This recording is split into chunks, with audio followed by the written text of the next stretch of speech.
ഇപ്പൊ ചേച്ചി തമിഴിലും കൂടെ അഭിനയിച്ചിട്ടുണ്ട്. ഒരെണ്ണം ചെയ്തായിരുന്നു, അല്ല 2 ചെയ്തു. ഒന്ന് ഷോർട്ട് ഫിലിമാണ്, ചോക്ലേറ്റ് ഗ്യാങ്സ്റ്റർ എന്ന് പറഞ്ഞിട്ട്. പിന്നെ ഇപ്പൊ ചെയ്തത് വയലാർ മുഖ്യ എന്ന് പറഞ്ഞ ജീവയുടെ കൂടെ ഒരു സിനിമ. അപ്പൊ ഈ തമിഴും മലയാളവും ഭയങ്കര എന്തെങ്കിലും ഡിഫറൻസ് തോന്നിയായിരുന്നോ? എന്ന് വെച്ചാല് ലൈക്ക് അവരുടെ ക്രൂ മെമ്പേഴ്സും നല്ല സപ്പോർട്ടാ. മലയാളീസ് എന്ന് പറഞ്ഞാല് ഇപ്പൊ നമ്മളവിടെ ചെല്ലുമ്പോ ഭയങ്കര ജാടയാ. നമ്മളെക്കാട്ടി തലയ്ക്ക് മുകളിൽ നിൽക്കുന്ന ആൾക്കാർ നമ്മളെ കഴിയുമ്പോൾ അയ്യേ ഇത് ഇവളല്ലേ എന്ന് പറയും. സീരിയലിലൊക്കെ സെറ്റിലൊക്കെ ചെന്ന് കഴിയുമ്പോൾ ഈ ഇത് ഇവളല്ലേ എന്ന് പറയും.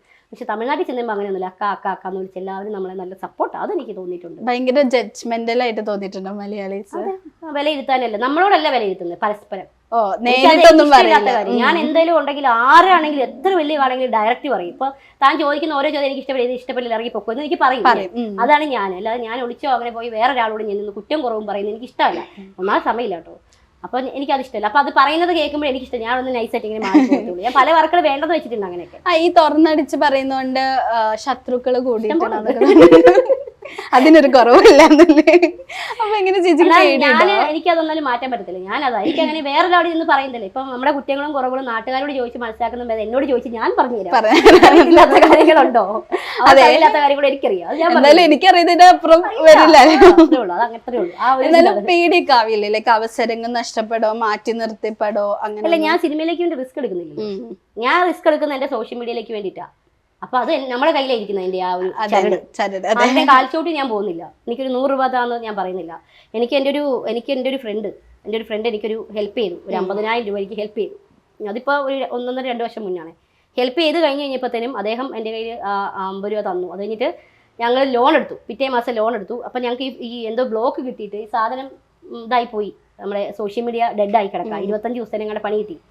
അപ്പം ഞങ്ങൾക്ക് റോൾ ചെയ്യാനായിട്ട് പൈസ ഇല്ല. അപ്പം ഞങ്ങൾ ഇയാളോട് ചോദിച്ചപ്പോൾ ഇയാൾ നമുക്ക് പൈസ തന്നു. പൈസ തന്നു കഴിയുമ്പോഴത്തേനും ലോൺ എടുത്ത പൈസ 1.5 ലക്ഷം രൂപ ലോൺ എടുത്തു. അടച്ചാൽ മതിയല്ലോ. ലോൺ എടുത്ത് കഴിയുമ്പോഴത്തേനും ഇയാൾക്ക് തിരിച്ചു കൊടുക്കണം. എനിക്ക് എടുത്തൊരു സാധനം ആരുടെയും കൈ മേടിച്ചാൽ കറക്റ്റ് ഡേറ്റിൽ തിരിച്ചു കൊടുക്കണം. അല്ലെങ്കിൽ എനിക്ക് കിടന്ന് ഉറക്കം പറ്റില്ല. അത് ഞാനും അങ്ങനെ ചേട്ടനും അങ്ങനെ തന്നെ. പരമാവധി ഞങ്ങൾ ആരോടും ചോദിക്കാറില്ല. ഇല്ലെങ്കിൽ ഇല്ലാത്തതുപോലെ ജീവിക്കും. അങ്ങനെയാണ് ഞങ്ങളുടെ വിഷമം ഞങ്ങൾക്ക് മാത്രമേ അറിയിക്കത്തുള്ളൂ. ഞങ്ങൾ ആരും വീട്ടിൽ പോലും ഞങ്ങൾ അറിയിക്കില്ല. ഞങ്ങൾ രണ്ടുപേരും പരസ്പരം പറഞ്ഞുകൊണ്ടിരിക്കത്തേ ഉള്ളൂ. എന്നിട്ട് ഞങ്ങൾ തമ്മിൽ വേണമെങ്കിൽ ഒച്ചപ്പാടും ബഹളം വെക്കും. അതവിടെ തീരും. എന്നാലും അതങ്ങനെ പറയുന്ന ഒരാൾക്കാരാണ്. അപ്പോൾ ഈ പറഞ്ഞ പോലെ 50 രൂപ എനിക്ക് തന്നു കഴിഞ്ഞപ്പോഴത്തേനും ഒരു മാസം കണ്ട് തിരിച്ചു കഴിഞ്ഞപ്പോൾ ലോൺ എടുത്തു കഴിഞ്ഞിട്ട് ഇദ്ദേഹത്തിന് കൊടുക്കാൻ വേണ്ടി പൈസ കൈ പിടിച്ചിട്ടിരിക്കുക കേട്ടോ. അപ്പോൾ അദ്ദേഹത്തിനെ വിളിച്ച് കഴിഞ്ഞപ്പോൾ ഞങ്ങളുടെ പൈസ എങ്ങനെ അക്കൗണ്ട് നമ്പർ എടുക്കിട്ട് ഞാൻ ഇട്ട് തരാമെന്ന് പറയാം. നീ ആ പൈസ എനിക്ക് തരണ്ട, പകരം നീ ഒരു 4-5 പ്രാവശ്യം എൻ്റെ കൂടെ വന്നാൽ മതി എന്ന് പറഞ്ഞു. അപ്പോൾ അതെനിക്ക് എന്നെ ഭയങ്കരമായിട്ട് എനിക്ക് വിഷമം. ഞാൻ പൈസ കൈ പിടിച്ചോണ്ടിരിക്കുക, കൊടുക്കാനില്ലെങ്കിൽ നമുക്ക് എന്തെങ്കിലും ആവട്ടെ എന്ന് കൊടുക്കാം. അപ്പോൾ ഈ പൈസ കൈ പിടിച്ചുകൊണ്ടിരുന്ന സമയത്ത് പുള്ളി എന്നോട് പറയുന്ന ഡയലോഗാണ്, പൈസ എനിക്ക് വേണം, നീ ഒരു 3-4 പ്രാവശ്യം നീ എൻ്റെ കൂടെ നമുക്കൊന്ന് കറങ്ങാനൊക്കെ പോകാം, അത് പൈസ നീ തിരിച്ചു തരാം. 50,000 രൂപ കൈ പിടിച്ചു. ഞാൻ ആ അക്കൗണ്ട് നമ്പർ ഇങ്ങിട്ട് നിങ്ങൾ ഒരു പുല്ലും എനിക്ക് വേണമെന്ന് പറഞ്ഞാൽ അപ്പോൾ തന്നെ അക്കൗണ്ട് നമ്പർ മേടിച്ചിട്ട് ഞാൻ അപ്പോൾ തന്നെ പൈസ ഇട്ട് കൊടുത്തു. അന്ന് അങ്ങനെ ഞാൻ ബ്ലോക്ക് ചെയ്തു. ബ്ലോക്ക് ചെയ്താൽ പിന്നെ ഞാൻ ബ്ലോക്ക് മാറ്റുന്ന ഒരു സ്വഭാവം എനിക്കില്ല. ആരോഗ്യത്തിൽ ദേഷ്യപ്പെട്ട് കഴിഞ്ഞ് പിന്നെ തിരിഞ്ഞ് നോക്കുന്ന സ്വഭാവം ഞങ്ങൾക്ക് രണ്ടുപേർക്കും ഇല്ല.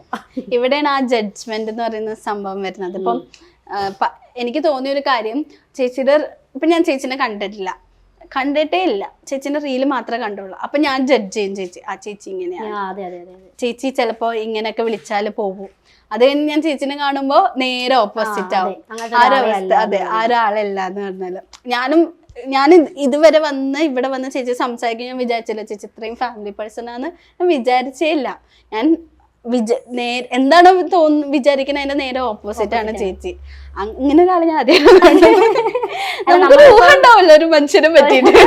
ഒരാളെ നമ്മളെ കണ്ടു കഴിഞ്ഞിട്ട് അവരെ ഒന്ന് പേഴ്സണലി പഠിക്കാൻ നോക്കാം. അപ്പൊ നമുക്ക് മനസ്സിലാകും ഇത് ഇങ്ങനെയാണ്, അത് വലിയ കളിക്കുന്നത് അത്രേ ഉള്ളൂ എന്ന് മനസ്സിലാവും. അവരെന്തുകൊണ്ട് അങ്ങനെ ചെയ്യുന്നതെന്നും. അതെ. പിന്നെ നമുക്ക് മാനസികമായിട്ടാണെങ്കിൽ നമുക്ക് പേഴ്സണലി കുറച്ച് പ്രശ്നങ്ങളൊക്കെ ഉണ്ട്, വയ്യാഴികയും കാര്യങ്ങളൊക്കെ ഉണ്ട് ചേട്ടനും. അപ്പൊ വേറെ പൊടി പടലങ്ങളോ കാര്യങ്ങളോ അങ്ങനെയൊന്നും നമുക്ക് അടിക്കാൻ പറ്റത്തില്ല, ശ്വാസം മുട്ടൊക്കെ ഉണ്ട്. അതൊക്കെ നമ്മൾ പറഞ്ഞു കഴിയുമ്പോൾ തന്നെ അവർ കളിയാക്കുള്ളൂ. അപ്പോൾ അതിനെ കളിയാക്കാൻ എനിക്ക് താല്പര്യമില്ല. അപ്പം ഇങ്ങനെയൊക്കെ ഇഷ്ടമുള്ളവർ മാത്രം സപ്പോർട്ട് ചെയ്യുക, അല്ലാത്തവർ നിങ്ങൾ ചത്തതുപോലെ ഇരിക്കും. അതൊരു മൈൻഡ് ചെയ്യണ്ട.